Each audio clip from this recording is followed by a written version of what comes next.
In the previous verse, we were told that the Buddhas, the Shravakas, and the children of the Buddha have never been born.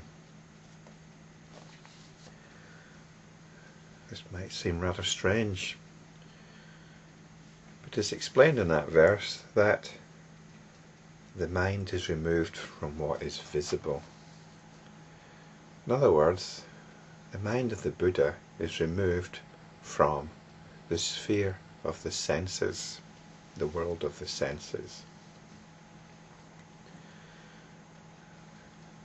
We could say that the mind of the Buddha is concerned with a whole different dimension of understanding, which has got nothing to do with the world that is apparently presented to us through our senses. This is also the concern of the enlightenment practitioner.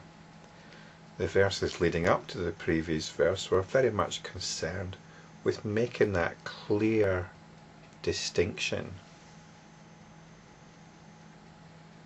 that there is this dimension of understanding which has got nothing to do with conventional understanding.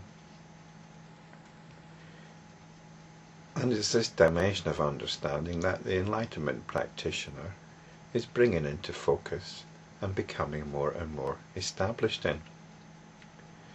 If this is completely mysterious, then it's something you're familiar with every night when you dream.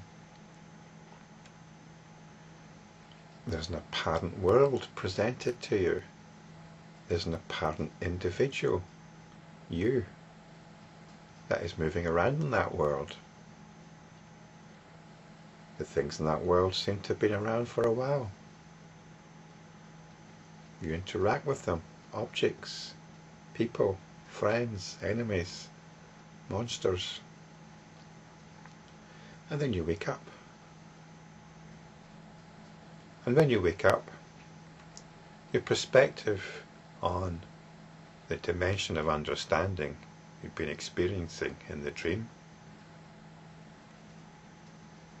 your attitude to what was going on in the dream is now different, completely different to what it was when you were within the dream.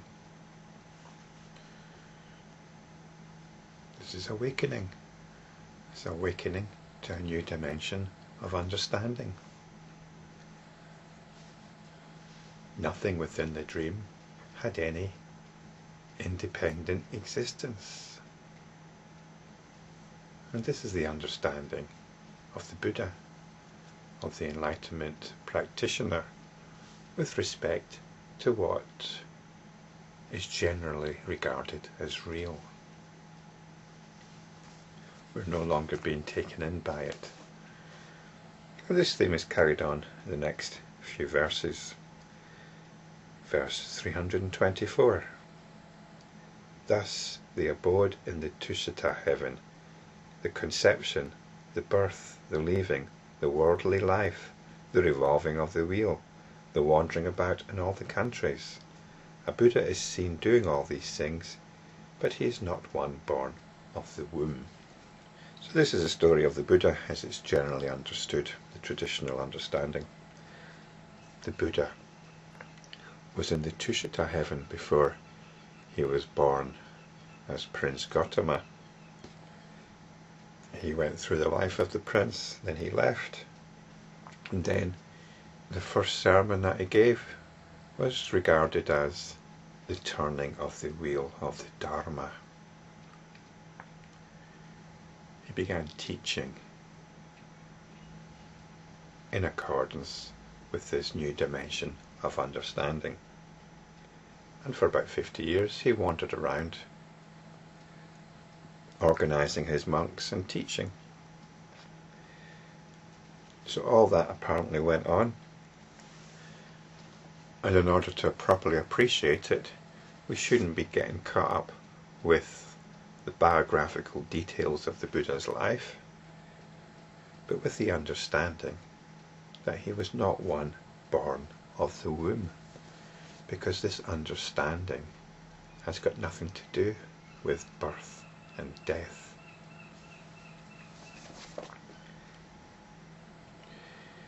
If you haven't touched this dimension of understanding yourself, though, this is very cryptic, very puzzling.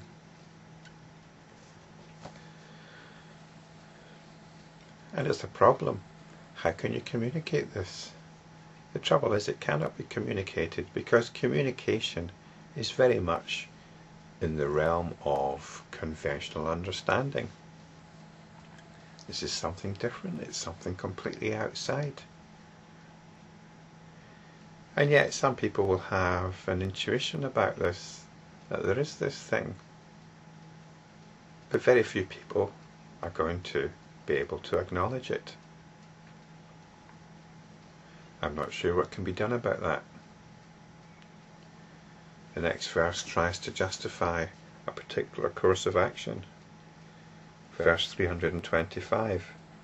Thus, for the sake of sentient beings who are wandering and moving about from one place to another, emancipation is taught, the truth, the knowledge of the Buddha land, and the rising of things by causation. So these are the conventional teachings, the teachings of emancipation.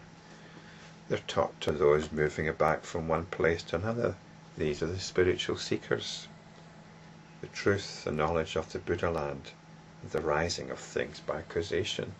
The Buddhist teaching is very much based on causation. Once these conditions are in place, then this arises. Take away these conditions, then this will not arise. And this is applied to suffering. The teaching of the Four Noble Truths is based on suffering. There's suffering. Suffering arises because of certain conditions. Take away these conditions and suffering will not arise. So these are the conventional teachings. And they have got absolutely nothing to do with the dimension of understanding of the Buddha.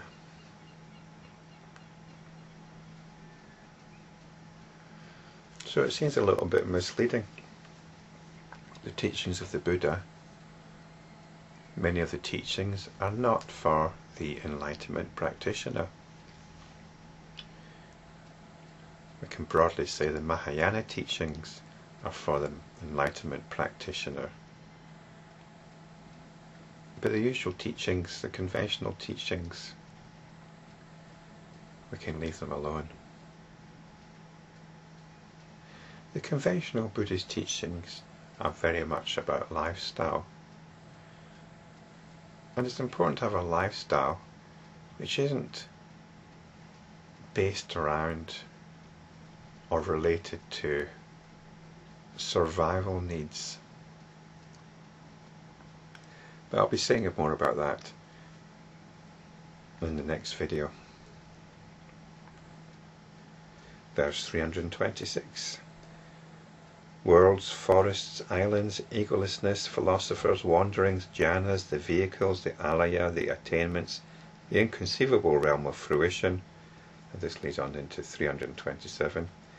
Families of the moon and stars, families of kings, abodes of the gods, families of the Yakshas and Gandharvas, they are all born of karma and are born of desire.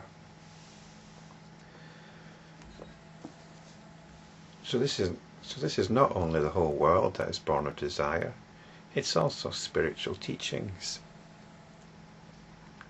Everything that's wonderful and beautiful. The realm of the gods. It was mentioned that the Buddha began his teachings in the Tushita heaven. This is also within the realm of desire. So everything, the whole universe, worlds, what's on these worlds, forests, islands, the teachings, spiritual teachings to do with egolessness, the deepest thoughts of the philosophers, the spiritual seekers, the meditations, all the various expressions of spiritual teachings, the vehicles, the Alaya,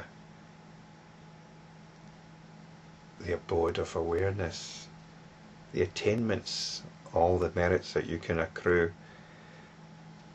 the moon, the stars, kings, gods, and all kinds of supernatural beings. None of this is the dimension of understanding that the enlightenment practitioner is concerned with.